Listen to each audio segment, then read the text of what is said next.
Hello friends, good morning. നമ്മുടെ എല്ലാ T V സീരിയലിലേക്ക് എല്ലാവർക്കും സ്വാഗതം. അങ്ങനത്തെ എല്ലാവരും ഒരു ഫോട്ടോ ഒക്കെ എടുത്തു. അപ്പോൾ ഈ ഫോട്ടോഗ്രാഫറായിട്ടുള്ള ചെറുക്കൻ പറയാണ്, ഇതൊരു വെറൈറ്റി സേവ് ദ ഡേറ്റ് ആയിരിക്കും, ചിരിക്കാത്ത ചെറുക്കനും ചിരിക്കുന്ന പെണ്ണും എന്ന് പറഞ്ഞത് അങ്ങ് പോയി. നമ്മുടെ അജയ് അവിടെ നിന്ന് പോയി.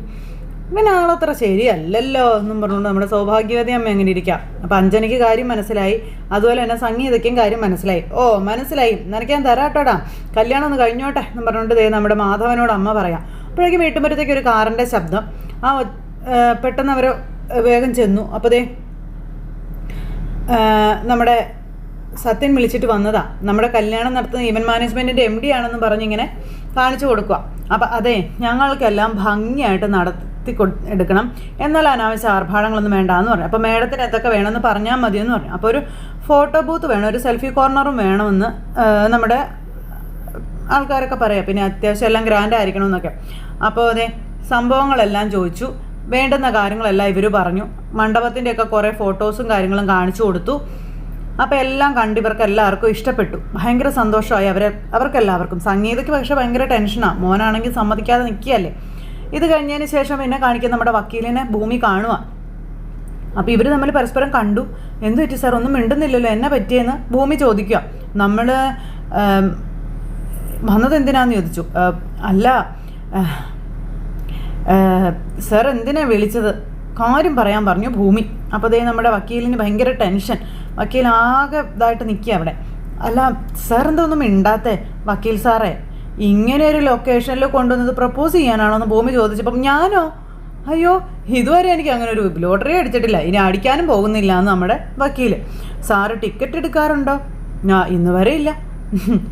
അതാ എന്ന് ഭൂമി വക്കീലിനോട് പറഞ്ഞു. അല്ല വിളിച്ചു വരുത്തിയ കാര്യം എന്താണെന്ന് വെച്ചാൽ പറ, എന്തെങ്കിലും സീരിയസ് ആയിട്ടുണ്ടോ എന്ന് ചോദിക്കുമ്പോൾ അത് പിന്നെ ഭൂമിയുടെ അമ്മയുടെ കേസിൻ്റെ കാര്യമാണ് എന്ന് അദ്ദേഹം പറഞ്ഞു. ഭൂമി അന്നേരത്തേക്കൊന്ന് ഞെട്ടി. എന്താ കാര്യം എന്ന് അറിയാനായിട്ടുള്ളൊരു ആകാംക്ഷ. അപ്പോൾ ഉമ്മൻകോശി വക്കീലൊക്കെ കൊള്ളാം, 35 ലക്ഷം, വിമാനം, 5 സ്റ്റാർ ഹോട്ടല്, പിന്നെ ഇവിടെ എനിക്കൊരു 5ൻ്റെ മിഠായി പോലും ഇതുവരെ ആരും വാങ്ങിച്ചു തന്നിട്ടില്ല എന്ന് പറഞ്ഞു. അപ്പോൾ ഇതൊക്കെ മാഫിയ സംഘമല്ലേ സാർ, ശരിക്കും അവർക്ക് മേലെ ഒരു നിയന്ത്രണവും ഇല്ല.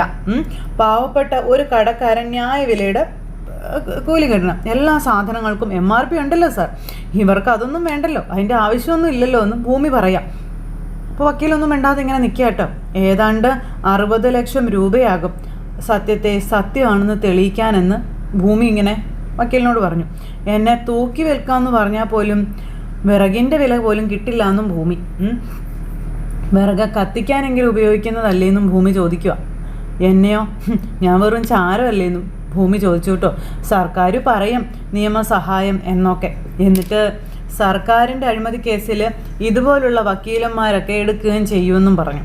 അത് നമ്മൾ കൊടുക്കുന്ന ടാക്സ് തന്നെയല്ലേ എന്ന് വക്കീൽ ചോദിച്ചു. വക്കീൽ ഫീസ് കൊടുക്കൽ. അപ്പോൾ ഞാനൊരു മാർഗം കണ്ടിട്ടുണ്ട് എന്നും ഭൂമി പറയാം.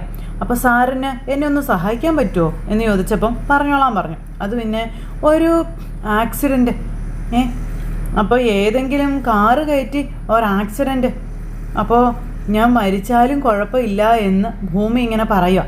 അത് കേട്ടപ്പോൾ വക്കീൽ ഞെട്ടി. ആക്സിഡൻറ്റ് ക്ലെയിം കൊണ്ട് എനിക്ക് വക്കീൽ ഫീസ് കൊടുക്കാൻ കഴിയില്ലേ എന്ന് ഭൂമി ചോദിച്ചു. എൻ്റെ അമ്മയെ എനിക്ക് രക്ഷപ്പെടുത്തി കൊണ്ടുവരത്തില്ലേന്ന് ചോദിക്കുമ്പോൾ ഭൂമി താൻ എന്തൊക്കെയാണ് പറയുന്നത് ചോദിച്ചു. മറ്റെന്ത് മാർഗ്ഗം എൻ്റെ മുന്നിലുള്ളതെന്ന് ചോദിച്ചു. അപ്പോൾ തനിക്കൊരു ഓപ്പർച്യൂണിറ്റി ഉണ്ട്, അത് ഞാൻ തന്നോട് പറയാം. അജയെക്കുറിച്ച് എന്താ തൻ്റെ അഭിപ്രായം എന്ന് അദ്ദേഹം ചോദിച്ചു. താനുമായി ഇടയ്ക്കൊക്കെ തല്ലുകൂടാറുണ്ടല്ലോ. അപ്പോൾ അത് കേട്ടപ്പോൾ അജയ് സാറിനെ ഞാൻ പഠിച്ചു കഴിഞ്ഞെന്നും സാറിൻ്റെ ഒഫീഷ്യൽ ഡ്യൂട്ടിയിൽ ഇടപെട്ടാൽ സാർ പൊട്ടിത്തെറിക്കുമെന്നും അത് പ്രൊഫഷണൽ ഈഗോയാണെന്നും ഭൂമി പറയാം. Otherwise he is perfectly all right. Okay. അവൻ അഭിമുഖീകരിക്കുന്ന പ്രശ്നം അഞ്ജനയാണെന്ന് പറയുമ്പോൾ അഞ്ജനയെ അജയ് സാർ കെട്ടാൻ പോവല്ലേ എന്ന് ചോദിച്ചു. അത് അവൻ അഞ്ജനയുമായിട്ട് പൊരുത്തപ്പെട്ടു പോകാൻ ഒരിക്കലും കഴിയില്ല എന്ന് വക്കീൽ പറഞ്ഞു. അവൻ്റെ ജീവിതം വെറുതെ സ്പോയിലാക്കി കളയണമെന്നും ചോദിച്ചു. അവൻ ചോദിക്കുന്നത് സ്വയം നശിക്കുന്നത് എന്തിനാണെന്നാണെന്ന് ചോദിക്കുമ്പോൾ ഭൂമി ഇങ്ങനെ വിവാഹം വേണ്ട എന്ന് പറയാൻ അവനെ കൊണ്ട് കഴിയില്ല. മുത്തശ്ശിയൊക്കെ എടുത്ത തീരുമാനമല്ലേ എന്ന് ചോദിക്കുമ്പം അപ്പം ഇനി എന്താ ചെയ്യുക? അത് പിന്നെ ഞാനൊരു സജഷൻ പറയട്ടെ എന്ന് ചോദിച്ചു. അവൻ്റെ ഭാര്യയായിട്ട് അഭിനയിക്കാൻ ഒരാളെ വേണം. അവൻ വിവാഹം ചെയ്ത് സൗഭാഗ്യപുരത്തേക്ക് കൊണ്ടുപോകും, അങ്ങനെ അവരെ ധരിപ്പിക്കും. പിന്നെ ഭൂമിക്ക് ആ ദൗത്യം ഏറ്റെടുക്കാൻ പറ്റുമോ എന്നീ വക്കീൽ ചോദിച്ചപ്പോഴത്തേക്കും ദേ നമ്മുടെ ഭൂമി ഞെട്ടി. ഈശ്വര, വന്ന് മുന്നിൽ നിൽക്കുന്നത് എന്ത് വലിയ സംഭവമാണെന്ന് ഓർത്ത് ഭൂമി ഇങ്ങനെ കണ്ണുമിഴിച്ച് അന്തം വിട്ട് നോക്കി നിൽക്കുക. അമ്മയുടെ കേസിൻ്റെ സകല ചെലവും അവൻ നോക്കിക്കോളൂ എന്നുള്ള കാര്യവും നമ്മുടെ വക്കീൽ പറയുന്നു. ഇത് കേട്ടപ്പോൾ ഭൂമി ഇങ്ങനെ കണ്ണും മിഴിച്ച് നിൽക്കുക. അധിക നാളൊന്നും വേണ്ട, ഒരു അഞ്ജനയുടെ വിവാഹം വരെ മാത്രം മതിയെന്ന് പറഞ്ഞപ്പോഴത്തേക്ക് നമ്മുടെ ഭൂമി ഒരൊറ്റ ചിരി. ഈ സിനിമാ കഥ പണ്ടേ വന്നു പോയതല്ലേ സാർ, ചിത്രം സിനിമയില്ലേ അത്, അതിൽ ഭർത്താവായിട്ട് അഭിനയം, ഇവിടെ ഭാര്യയായിട്ട് അഭിനയം. ആ ചിത്രത്തിലെ പോലെ കോമഡിക്ക് നല്ല സ്കോപ്പ് ഉണ്ട് കേട്ടോ എന്ന് നമ്മുടെ ഭൂമി വക്കീലിനോട് പറയാം. അല്ല, ശ്രീനിവാസൻ്റെ റോള് അത് സാറാണ് അഭിനയിക്കുന്നത്. സാറ് സൂപ്പറായിരിക്കും കേട്ടോ. പിന്നെ നോക്ക്, ചിത്രത്തിലെ ക്ലൈമാക്സിലൊരു ഡയലോഗുണ്ട്, എന്നെ കൊല്ലാതിരിക്കാൻ പറ്റുമോന്ന്. വക്കീൽ കേട്ട് വായും വിളിച്ചിങ്ങനെ നിൽക്കുക. അതിപ്പോൾ ഞാൻ പറയണോ അതോ അജയ് സാറ് പറയുമോ എന്ന് ചോദിച്ചു. ഓഫ്, അതെ, എൻ്റെ അമ്മ നാടക നടിയൊക്കെ ആയിരുന്നു സാർ. ശരി, 5000-ലധികം സ്റ്റേജുകളിൽ അമ്മ അഭിനയിച്ചിട്ടും ഉണ്ടെന്ന് പറഞ്ഞു. പക്ഷേ ജീവിതത്തിൽ ഒരിക്കലും എൻ്റെ അമ്മ അഭിനയിച്ചിട്ടില്ല എന്ന് ഭൂമി വക്കീലിനോട് പറയാം. ഞാനും ഇതുവരെ അഭിനയിച്ചിട്ടില്ല എന്നും പറഞ്ഞു. അല്ല, ഞാൻ ഭാര്യവേഷം അഭിനയിച്ച അപ്പോൾ പ്രേക്ഷകരൊക്കെ കൂവും എന്നും ഭൂമി പറയാണ്. എനിക്ക് അമ്മയെ രക്ഷിക്കണം, പിന്നെ പക്ഷേ ഈ ഒരു മാർഗം അമ്മ അറിഞ്ഞ് പൊറുക്കില്ല എന്ന് ഭൂമി പറയാം. അങ്ങനെ അതും പറഞ്ഞ് ആ ഒരു ഓപ്പർച്യൂണിറ്റി വേണ്ടെന്ന് വെക്കുവാണ്. എൻ്റെ അച്ഛൻ്റെ ആത്മാവ് എന്നോട് പൊറുക്കില്ല എന്നും പറഞ്ഞ് നമ്മുടെ ഭൂമി അവിടെ നിന്ന് അങ്ങോട്ടേക്ക് പോയി. വക്കീലാകെ പെട്ടു. ഭൂമി കരഞ്ഞുകൊണ്ട് വീട്ടിലേക്ക് പോവുകയാണ്. ഇതേ സമയം പിന്നെ ഭൂമിയുടെ വീട്ടിൽ നമ്മൾ ലക്ഷ്മി ചേച്ചിയും ഭൂമിയും കൂടെ ജോലികൾ ചെയ്യുക. അപ്പോൾ അങ്ങനെ അവർ രണ്ടുപേരും കൂടെ അടുക്കളയിൽ വർത്താനമൊക്കെ പറഞ്ഞൊന്ന് ജോലികളും കാര്യങ്ങളൊക്കെ ചെയ്യുക. അപ്പോൾ ദേ കറി വയ്ക്കുന്നതിനെ പറ്റിയും ഒക്കെ ഇങ്ങനെ പറഞ്ഞുകൊണ്ടിരിക്കുന്നു. അതെ ലക്ഷ്മിച്ചി, എനിക്കൊരു പ്രപ്പോസൽ വന്നിട്ടുണ്ടെന്ന് പറഞ്ഞു ഭൂമി. എന്തിൻ്റെ? മാംഗല്യം തന്തുനാനേന. എന്താ മോളെ നീ പറയുന്നേ? ഒരാളെ കെട്ടാൻ റെഡിയായിട്ടുണ്ട്, നമ്മുടെ CI സാറെന്ന് പറഞ്ഞപ്പോൾ സത്യമാണോ നീ പറയുന്നേ? ഒരു എംപ്ലോയ്മെൻറ്റ് എക്സ്ചേഞ്ച് വേക്കൻസി, താൽക്കാലികമാണ് നീ, അപ്പോൾ പെർമനൻ്റ് ആക്കില്ല. അപ്പോൾ മനസ്സിലായില്ല, നീ എന്തീ പറയണേന്ന് ചോദിച്ചു. നമ്മുടെ ആ ഹരിചന്ദ്രൻ വക്കീലില്ലേ, ആൽഫ്രഡ് സാറ്, പുള്ളിക്കാരൻ ബ്രോക്കറായിട്ട് വന്നു. ആ CI സാറിന് അഞ്ജനയെ വിവാഹം ചെയ്യാൻ താല്പര്യമില്ല, അതിൽ നിന്ന് ഒഴിവാകാൻ ഒരു താൽക്കാലിക ഭാര്യ. ആക്ടിങ് നീ, എന്നെ താലി കെട്ടി കൊണ്ടുപോകും, അഞ്ജനയ്ക്ക് വിവാഹമായാൽ എനിക്ക് ഡിവോഴ്സ്. അത് കേട്ടപ്പോൾ ദേ ഇത്രയും മോള് കേട്ട് നിന്നോന്ന് ചോദിച്ചു. ആ വക്കീലിൻ്റെ കരുണം നോക്കി ഒന്ന് കൊടുക്കായിരുന്നില്ലേ എന്നാൽ ലക്ഷ്മിച്ചി ചോദിക്കാം. നാണം കെട്ട സംസാരം. അന്നേരം ലക്ഷ്മിച്ചി, അജയ് സാറിൻ്റെ മനസ്സിൽ എന്തൊക്കെയോ വേദനകളുണ്ട്. നമ്മൾ സാറിനെ ക്ഷോഭിക്കുന്ന മുഖം മാത്രമേ കണ്ടിട്ടുള്ളൂ. അപ്പോൾ ഈ കാര്യത്തിൽ നീ ന്യായീകരിക്കണ്ട. ഭാര്യയായിട്ട് അഭിനയിക്കുന്നതിൽ തെറ്റുണ്ടെന്ന് എനിക്ക് തോന്നില്ല. ഇപ്പോൾ ലിവിങ് ടുഗദറിൻ്റെ കാലമല്ലേ, പിന്നെ ഞാനങ്ങ് സമ്മതിച്ചാലോ എന്ന് ഭൂമി ചോദിക്കാം. ദേ ഞാൻ കൂടെ ഉണ്ടാകത്തില്ല, വൃത്തികെട്ട ഓരോ ഏർപ്പാടുകൾ എന്ന് പറഞ്ഞാൽ ചേച്ചി ദേഷ്യപ്പെട്ടു. അന്നേരം അതെ, മറ്റു ബന്ധങ്ങളൊന്നും ഇല്ല, പിന്നെ അമ്മയെ ഇറക്കാനുള്ള വക്കീൽ ഫീസ് സാറ് കൊടുക്കും. എന്നാലോ അതിപ്പോൾ മോളെ വേണമെങ്കിൽ ആകാമെന്നാണോ എന്ന് ഭൂമിയെ ചേച്ചിയോട് ചോദിച്ചു. ആകുന്നില്ല. എന്തായാലും അമ്മയ്ക്കറിയാം എൻ്റെ കഷ്ടപ്പാടൊക്കെ. ഞാനൊന്നും ചെയ്യാതിരിക്കുകയല്ലെന്നും എൻ്റെ അമ്മയ്ക്കറിയാം. ഈശ്വരൻ എന്തെങ്കിലും ഒരു വഴി കാണിച്ചു തരും. ഈ അടുക്കളയിൽ അമ്മയുടെ ഗന്ധമാണ്. ആ അമ്മ ഓടി നടക്കുന്നത് പോലെ എനിക്ക് തോന്നുന്നതെന്നൊക്കെ പറഞ്ഞുകൊണ്ട് ഭൂമി അവിടെ നിന്ന് ഭയങ്കര കരച്ചിൽ. നാളെ ഞാൻ അമ്മയെ കാണാൻ പോകുന്നുണ്ട്, പിന്നെ എന്നോട് എന്തൊക്കെയോ പറയാനുണ്ടെന്ന് പറഞ്ഞുവെന്നും മനസ്സിലുള്ളതൊക്കെ കരഞ്ഞു തീർക്കാൻ അമ്മയ്ക്ക് കഴിയുന്നുള്ളൂ. എന്തായാലും ലക്ഷ്മിച്ചി പോയിക്കോ, അടുക്കള ഞാൻ വൃത്തിയാക്കിക്കോളാം എന്ന് പറഞ്ഞു. അങ്ങനെ ലക്ഷ്മിച്ചി പോയി. ഭൂമി വിഷമിച്ച് ഇങ്ങനെ നിൽക്കുക. പിന്നെ കാണിക്കുന്ന നമ്മുടെ മാധവൻ അവിടെ മുറിയിൽ നിന്ന് സംസാരിക്കുമ്പോഴത്തേക്കും മുറിയിലേക്ക് സംഗീത കയറി വരിക. അപ്പോൾ അതേ പിന്നെ നമ്മളിത് ആഘോഷിക്കുമെന്നൊക്കെ പറഞ്ഞ് ഭയങ്കര ഇത്. പിന്നെ നോക്ക്, താൻ തിരക്കൊക്കെ മാറ്റി വെച്ചോ, കുടുംബസമേതം വരണം കേട്ടോ എന്നൊക്കെ പറഞ്ഞ് ഫോണിൽ ഇങ്ങനെ സംസാരിക്കുന്നു. സംഗീത കയറി വന്ന് ഇതെല്ലാം കേട്ടോണ്ട് നിൽക്കുകയാണ്. എന്തിനാ വെറുതെ അവന് താല്പര്യമില്ലാത്തതിന് അവനെ കൊണ്ട് നിർബന്ധിച്ച് എന്ന് പറഞ്ഞപ്പം ദേ ഇതിനകത്ത് അധികം ആ ഒരു സംസാരം വേണ്ട എന്ന് മാധവൻ പറഞ്ഞു. വിവാഹം നിശ്ചയിച്ചു കഴിഞ്ഞു, ഒരുക്കങ്ങളും തുടങ്ങി.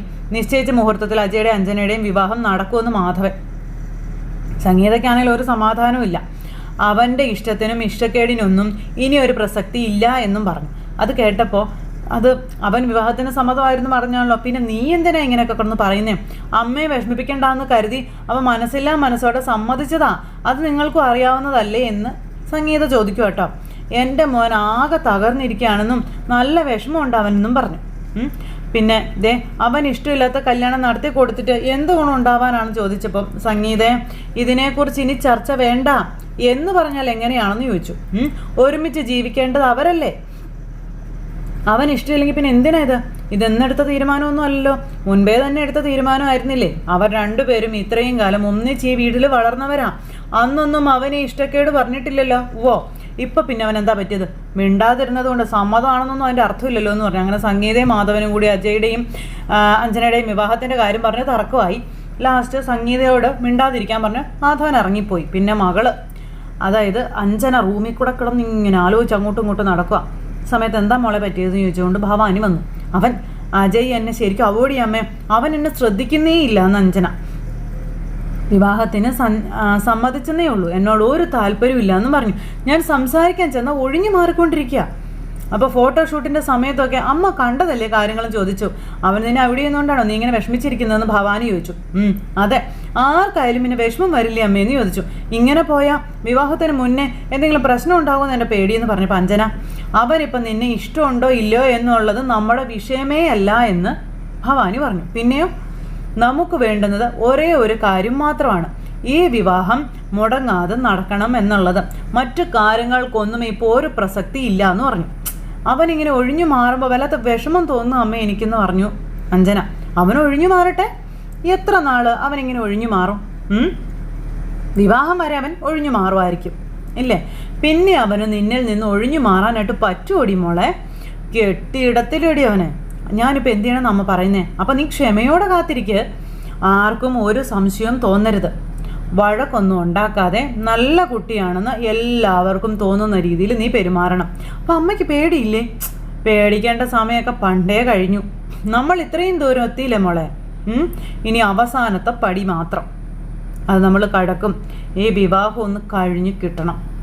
അവൻ നിന്റെ കഴുത്തിൽ താലി കെട്ടി രജിസ്റ്ററിൽ ഒപ്പുവെച്ച് കഴിഞ്ഞാലേ ഈ വീട്ടിലെ കാറ്റ് ഏത് ദിശയിലേക്കാണ് വീശേണ്ടതെന്ന് നമ്മൾ തീരുമാനിക്കുമെന്നും ഭവാനി മകൾക്ക് വാക്ക് കൊടുക്കുക. രണ്ടും കൂടെ ദിവാസ്വപ്നം ഒരുപാട് കണ്ടുകൊണ്ട് ഇങ്ങനെ ഇരിക്കുവാണ്. അത് കഴിഞ്ഞ് പിന്നെ സൗഭാഗ്യവതി അമ്മയാണ് കാണിക്കുന്നത്. അമ്മ മുറിയിൽ ഇങ്ങനെ ഇരിക്കുന്നു. അപ്പോൾ സംഗീത അടുത്തേക്ക് ചെന്നു.